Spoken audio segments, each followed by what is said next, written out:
Oi, galerinha do Vai Cair na Prova, tudo bem com vocês? Estamos aí em mais um vídeo, dessa vez a aula número 11, portanto, nosso 11º vídeo aí da frente de Geografia B. Dessa vez o conteúdo sobre transformações geopolíticas da Primeira Guerra Mundial. Então a gente vai comentar na aula de hoje um pouquinho sobre o contexto que culminou nesse grande conflito aí, a Primeira Guerra Mundial, mas que naquela época era conhecida apenas como a Grande Guerra, porque ela recebeu o título de primeira depois que ocorreu a Segunda Guerra Mundial. E a gente também vai falar um pouco justamente das transformações geopolíticas, portanto, quais foram as transformações territoriais ocorridas lá na Europa depois desse grande conflito. Então, bora aí, galera. Para falar da Primeira Guerra Mundial, a gente tem que lembrar do contexto social e político no qual a Europa estava inserida durante o finalzinho do século XIX. Esse período ali é conhecido como Belle Époque, esse período vai iniciar em 1871 e acabar em 1914, justamente com o início da Primeira Guerra Mundial. A Belle Époque é caracterizada por ser um período de grande progresso científico, tecnológico e econômico, principalmente para os países ali da Europa. Então foi nesse período que ocorreu, por exemplo, o desenvolvimento do telefone, do telégrafo, do cinema, do avião, do automóvel, da fotografia, dos bondes elétricos, enfim, de diversas máquinas e tecnologias que transformaram a nossa relação com o espaço e também a relação com as pessoas. Todo esse grande desenvolvimento ocorrido durante esse período aí possibilitou a mecanização do trabalho, que antes era manual na sua maior parte, né? Esse período, então, é conhecido também como a consolidação da Revolução Industrial. Então, é quando a Revolução Industrial vai atingir a sua segunda fase, a fase das indústrias automobilísticas e da produção em série de vários produtos, tanto de bens de consumo, mas principalmente do ramo alimentício. O evento que marca o início da Belle Époque é justamente a unificação da Alemanha em 1871. A unificação alemã vai ocorrer a partir da vitória dos reinos germânicos em cima da França, num conflito que ficou conhecido como Guerra Franco-Prussiana, que ocorreu em 1870 e acabou em 1871. A partir do final desse conflito, todos os reinos germânicos se unificaram sob a bandeira da Alemanha. Fundamental nesse processo de unificação foi o papel de Otto von Bismarck, que foi um líder aí dos reinos alemães durante a sua unificação. Então, por isso, ele recebeu o título de chanceler do Império Alemão, um cargo parecido com o cargo de primeiro-ministro hoje em dia. A partir do final desse conflito da derrota da França, a Alemanha incorporou as regiões da Alsácia e Lorena, que eram regiões do território francês e que foram tomadas em função da sua grande importância como reservas de carvão e também minério de ferro, itens fundamentais para o progresso industrial daquele período ali do final do século XIX. Outro evento importantíssimo para entender o conflito da Primeira Guerra Mundial foi a Conferência de Berlim, que foi um encontro reunindo os líderes das nações europeias, que ocorreu em 1885, portanto, finalzinho do século XIX, no contexto da Belle Époque. Nessa reunião, as nações europeias realizaram a partilha da África, ou seja, eles dividiram o continente africano de acordo com os seus interesses de exploração. Essas reuniões foram conduzidas pelo chanceler Otto von Bismarck, aquele mesmo líder da unificação alemã, até porque a Alemanha, sendo uma das últimas nações a ter se unificado, eles não haviam participado da divisão das outras áreas do planeta pela colonização. Portanto, os alemães ingressaram tardiamente na corrida pela exploração de outras áreas afora do continente europeu. A Conferência de Berlim teve esse papel aí de definir os domínios das potências europeias no continente africano. O resultado da conferência foi esse mapa que a gente observa aqui, onde o continente africano foi dividido entre diversas áreas de influência, ou melhor, de exploração das nações europeias. A gente vê que a França ficou com boa parte, principalmente da região noroeste da África, que é a África saariana. Aí também os ingleses tiveram outro território bastante importante. Os alemães ficaram com duas regiões, a África Oriental Alemã e a África do Sudoeste. A Itália estava lá na Líbia, na Eritreia e na Somália, e vão perder esse território depois do final da Segunda Guerra Mundial. Os portugueses estavam aqui na região de Angola, Moçambique e também na ilha de Cabo Verde e na Guiné Portuguesa. Os espanhóis estavam num pedacinho do Marrocos e também na Mauritânia.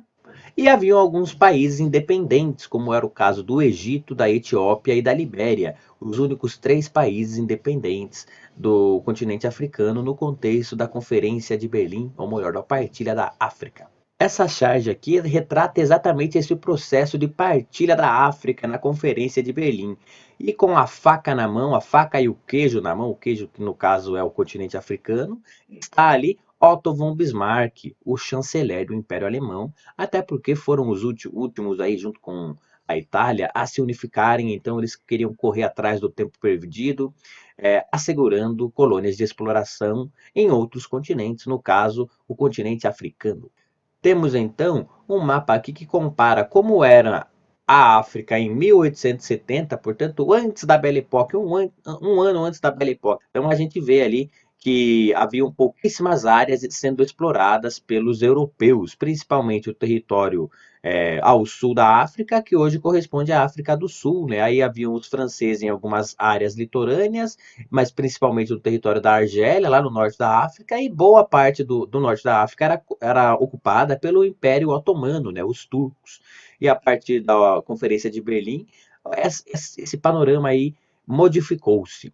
Esse período da Belle Époque, em termos de relações geopolíticas, também é conhecido como o período da paz armada, onde ocorreu um intenso desenvolvimento da indústria bélica das grandes potências da Europa, né, como resultado ali da Belle Époque, que foi um grande período de desenvolvimento tecnológico, e, portanto, resultou numa crescente tensão das relações internacionais. Uma frase que ilustra muito bem esse período é aquela de: se queres a paz, prepara-te para a guerra. Esse período aí resultou em um complexo sistema de alianças em que as nações estavam em conflito sem mesmo iniciar a guerra. Então, cada um já foi escolhendo seus aliados para caso ocorrer um conflito, você já ter a quem recorrer. Então, surgiu a Liga dos Três Imperadores em 1873 e existiu até 1878, portanto, durante 5 anos, que reuniu o Império Alemão, o Império Austro-Húngaro e o Império Russo. Porém, o Império Russo tinha muita dificuldade de manter-se nesse bloco porque eles tinham treta com o Império Austro-Húngaro, porque os russos eram parceiros, aliados dos países dos Balcãs aqui, enquanto que o Império Austro-Húngaro estava ocupando essa região, por isso que eles tinham desavenças envolvendo ali os conflitos nos Balcãs. Por isso que o Império Russo, inclusive, abandonou essa liga aí, unindo o Império Alemão e o Império Austro-Húngaro. A partir da saída do Império Russo, quem vai entrar nesse bloco é a Itália. Então a Itália vai se reunir ali, vai firmar um acordo com o Império Alemão e com o Império Austro-Húngaro em 1882, formando então a Tríplice Aliança. Do outro lado, a França vai firmar uma aliança com o Império Russo em 1892 e com o Reino Unido em 1904. E o Reino Unido vai firmar uma aliança com a Rússia em 1907. Então, a partir dessas alianças aí, eles vão consolidar um bloco conhecido como Tríplice Entente em 1907, que vai reunir então o Reino Unido, a França e a Rússia, que era aliada do outro bloco, mas que mudou de lado aí, em função das tretas com o Império Austro-Húngaro. Temos aqui um mapa da Europa e da extensão dos impérios que existiam naquele contexto ali anterior à Primeira Guerra Mundial. Então a gente vê que havia o Império Russo, o Império Alemão, o Império Austro-Húngaro e o Império Turco. Existiam alguns países aqui na região dos Balcãs, Sérvia, Montenegro, Albânia, que estavam em conflito com o Império Austro-Húngaro. Em função desses conflitos envolvendo o Império Austro-Húngaro e os Balcãs, essa região dos Balcãs, inclusive, era conhecida naquele contexto como o barril de pólvora da Europa. Como o pessoal já estava esperando a iminência de um conflito, não sabia-se quando ia ocorrer, mas provavelmente ele sairia dessa região dos Balcãs, até porque era a região mais conflituosa no final do século XIX ali na Europa. Em 1878, encerra-se um confronto que envolveu o Império Russo e o Império Turco. Esses países dos Balcãs aí, eles eram ocupados pelo Império Turco. A partir da derrota do Império Turco para o Império Russo, esses países conseguiram reconhecer a sua independência. Porém, mesmo sendo independentes, a Bósnia e Herzegovina, por exemplo, estava ocupada pelo Império Austro-Húngaro. E em 1909, o Império Austro-Húngaro anexou oficialmente essa região, dali da Bósnia e da Herzegovina. Isso irritou profundamente o reino da Sérvia e também o seu aliado, que era o Império Russo. Toda essa situação gerou um clima de enorme tensão entre esses países, principalmente os países dos Balcãs, o Império Austro-Húngaro e o Império Russo. Esse período ficou conhecido como a Crise dos Balcãs. Em 1914, o arquiduque do Império Austro-Húngaro, Francisco Ferdinando da Áustria, herdeiro do trono da Áustria-Hungria, resolveu visitar essa região ali da Bósnia, para ser mais específico, a cidade de Sarajevo. Nesse passeio dele, ele foi assassinado por um militante sérvio que defendia a independência da Bósnia. Inclusive, acredita-se que o assassinato do arquiduque foi realizado por um militante de um movimento terrorista conhecido como Mão Negra, que defendia a independência da Sérvia frente ao Império Austro-Húngaro. A partir de então, o Império Austro-Húngaro declara guerra ao Reino da Sérvia e a Sérvia vai recorrer aos seus aliados para responder esse ataque do Império Austro-Húngaro. Entre os seus aliados estava o Império Russo.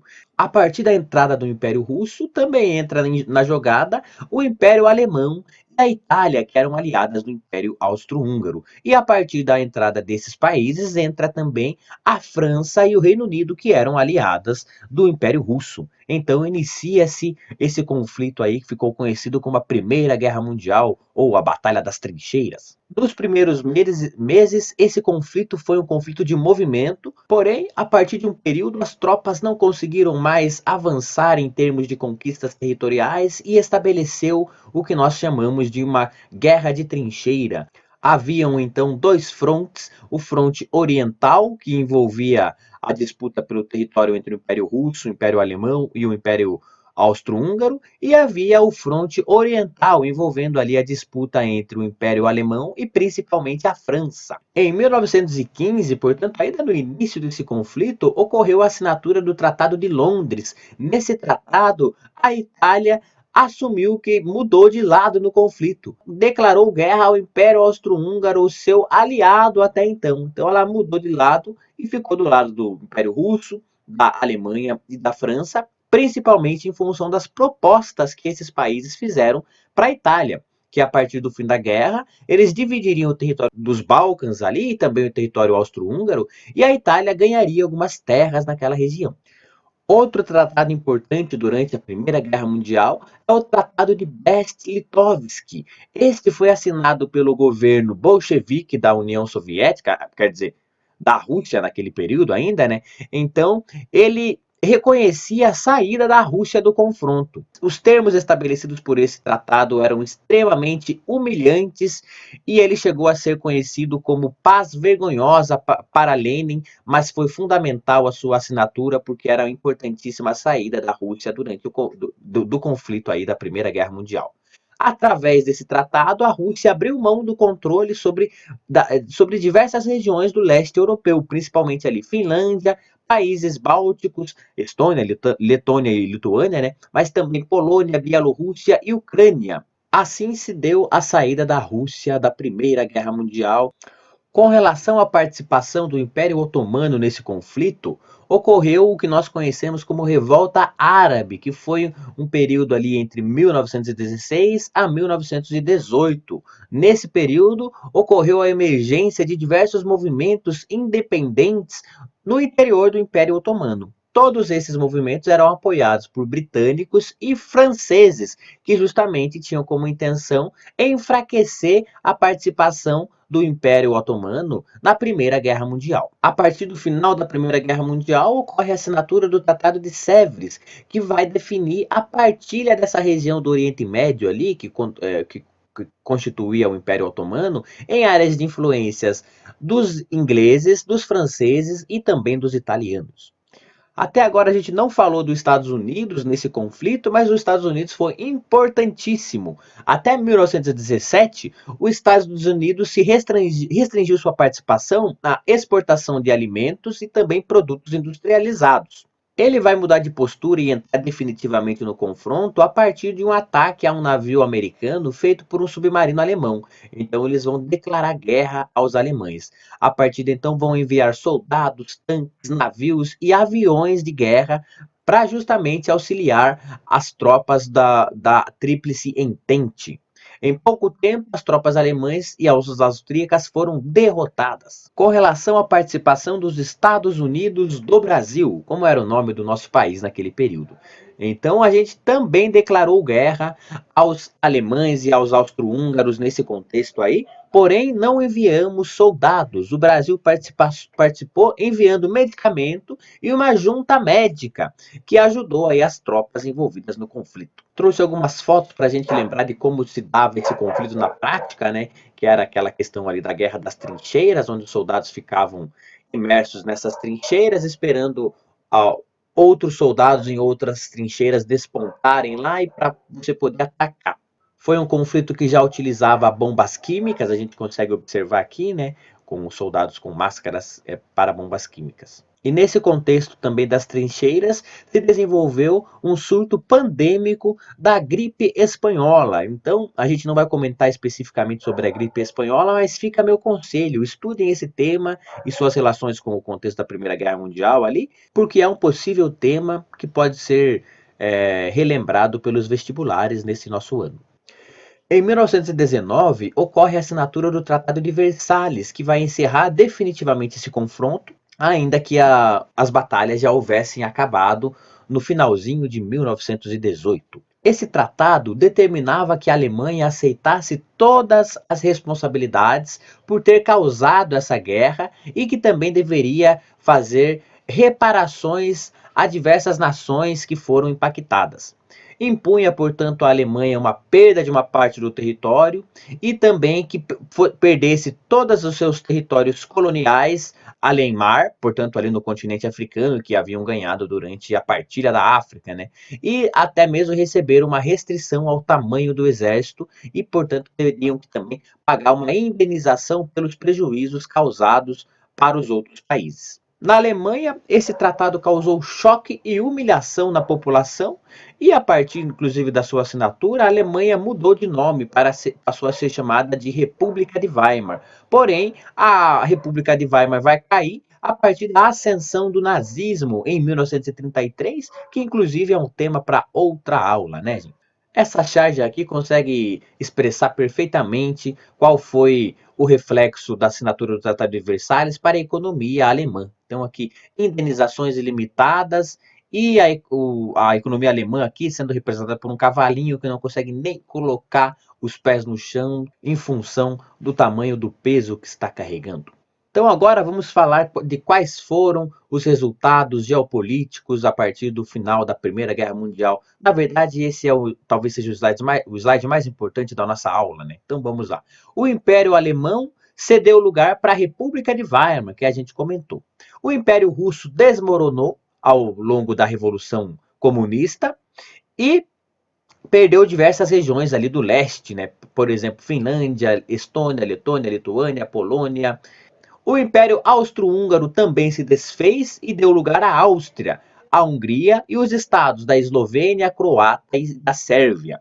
O Império Otomano também se desmoronou e deu origem à Turquia e também a outros países do Oriente Médio. Durante esse conflito, estima-se que tenham ocorrido pelo menos 10 milhões de mortos, entre 10 a 15 milhões de mortos e aproximadamente 20 milhões de feridos. Foi o maior conflito bélico registrado até aquele período. A maior parte das mortes ocorreu no Império Russo, depois no Império Otomano e, por fim, no Império Alemão. Inclusive, eram os 3 maiores impérios daquele período, por isso que receberam um maior número de baixas também. Como consequência desse conflito mundial, ocorreu também a criação da Liga das Nações, que era uma organização internacional criada nesse contexto pós-guerra e que tinha como intenção negociar acordos de paz envolvendo nações. Portanto, pode-se dizer que ela tinha como papel assegurar a paz internacionalmente. Nós sabemos que ela não conseguiu cumprir esse propósito, até porque ocorreu a Segunda Guerra Mundial, mas esse tema aí vai merecer uma aula própria, então vocês vão me ver de novo na aula falando sobre Segunda Guerra Mundial. Beleza, gente? A ideia que a gente tinha para trocar no vídeo de hoje era essa. Então, isso aí, gente. Obrigado por terem assistido. Continuem focadão nos estudos. E é isso aí. Falou, galera. Abraço, se cuidem.